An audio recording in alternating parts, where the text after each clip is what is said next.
Hi, I'm Karen Ashforth. I'm an occupational therapist and lymphedema therapist. My treatment practice deals exclusively with lymphedema, and my top priority is to empower my patients to be independent and self-manage their symptoms with tools that work well for them. I begin teaching self-management from the start and build a home program into a regular routine so that lymphedema treatment is simple and straightforward.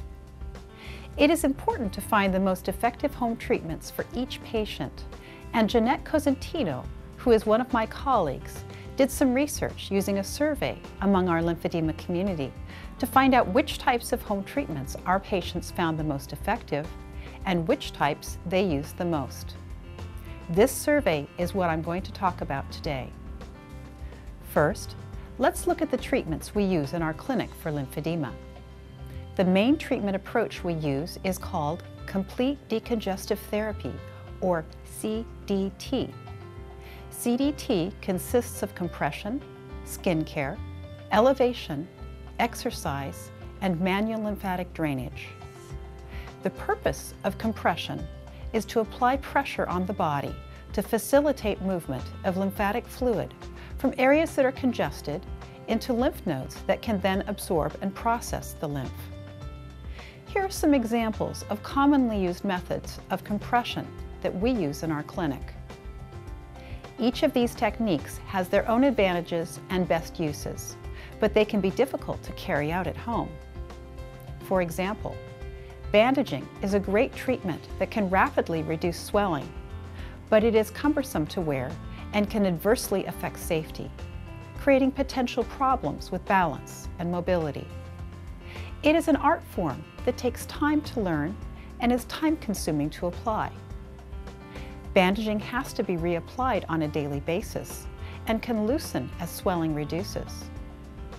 It takes a certain degree of strength, mobility, flexibility, dexterity, practice, and patience in order to properly apply the many layers of padding and bandages. Manual lymphatic drainage effectively decongests swollen areas and can be infinitely tailored to each individual patient. However, our experience is that few patients have the stamina, patience, range of motion, strength, and willingness to carry it out for the length of time that is therapeutic. Exercise engages muscle contraction to move lymphatic fluid and is particularly effective in combination with compression garments or the compression of water in aquatic exercise. Some patients are motivated to do this at a level that is therapeutic, but not all of our patients have sufficient strength, mobility, or compliance. Elevation is effective in stage 1 lymphedema, but it is not as effective with patients who have stage 2 or stage 3 lymphedema because tissues have undergone fibrotic changes. Fibrosis does not change with elevation. Compression garments are easier to use than bandages, but can be hot and cumbersome. Some are adjustable to accommodate fluctuations in swelling, but many are not. An example of a very common form of compression is the elastic arm sleeve. It is worn on the arm during the daytime. Elastic sleeves can be found in standard circular knit sizes, as in this example. They can also be custom made in thicker and more compressive flat knit fabric. The custom arm sleeves and stockings allow a more effective distribution of compression along a limb. They are low profile and have less interference with movement than any other type of compression except water.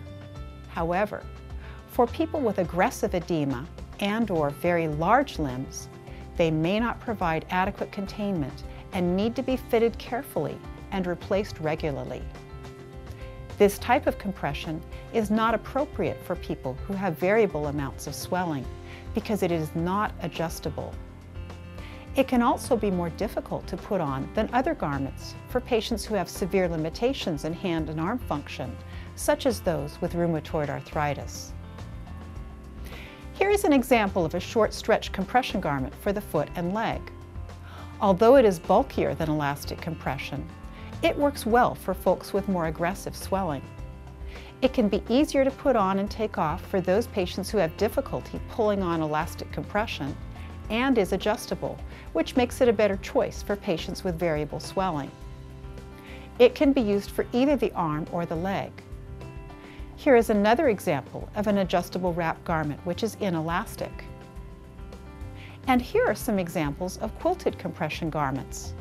They can range in thickness from light to extra bulky, with the bulkier garments providing better compression and treatment for fibrosis.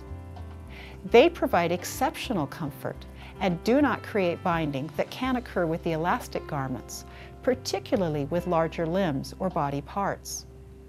They are simpler and require less strength to put on and take off than elastic, rigid, or inelastic garments.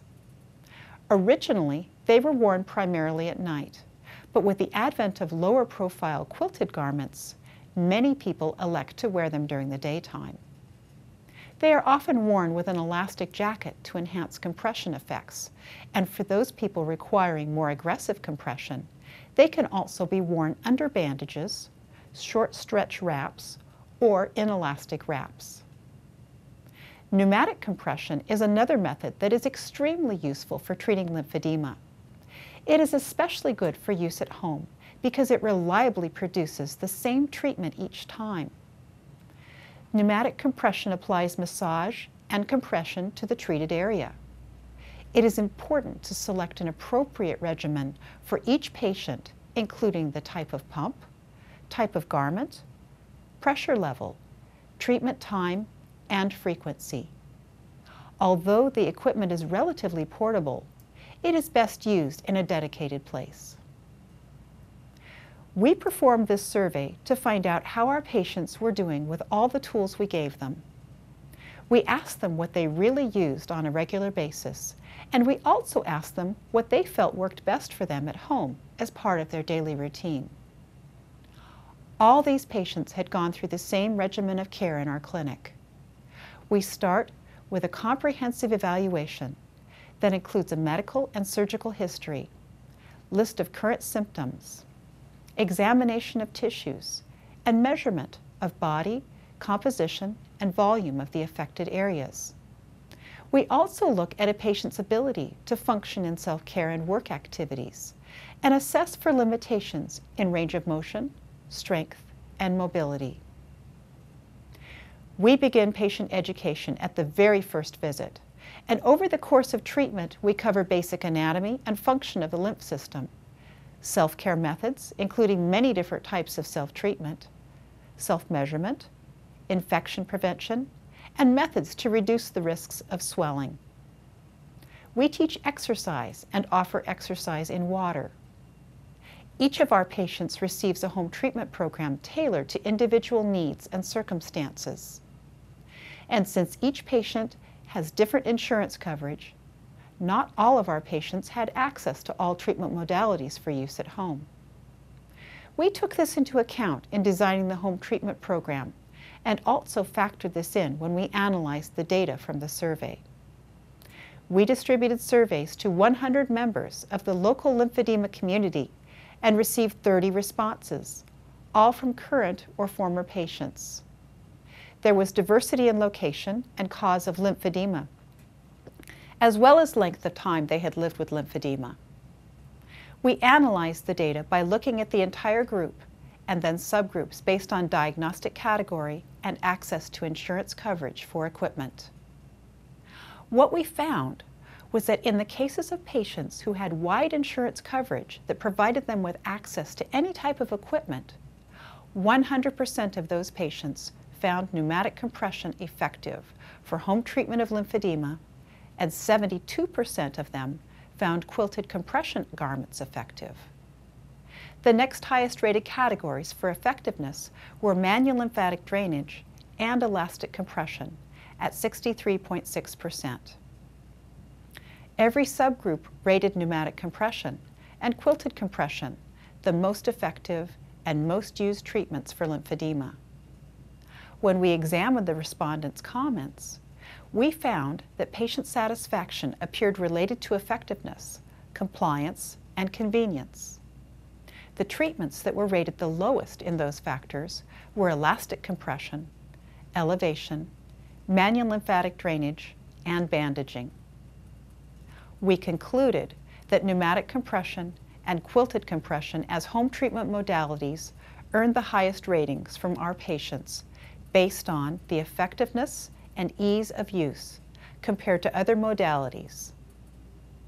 This is obviously a small study. However, it sheds light on a subject that we who treat lymphedema in the clinic sometimes miss: the practical issues involved in self-care and how very important it is to hear from our patients what actually works for them at home. Thank you so much for your interest and attention, and best wishes for you and the patients you treat.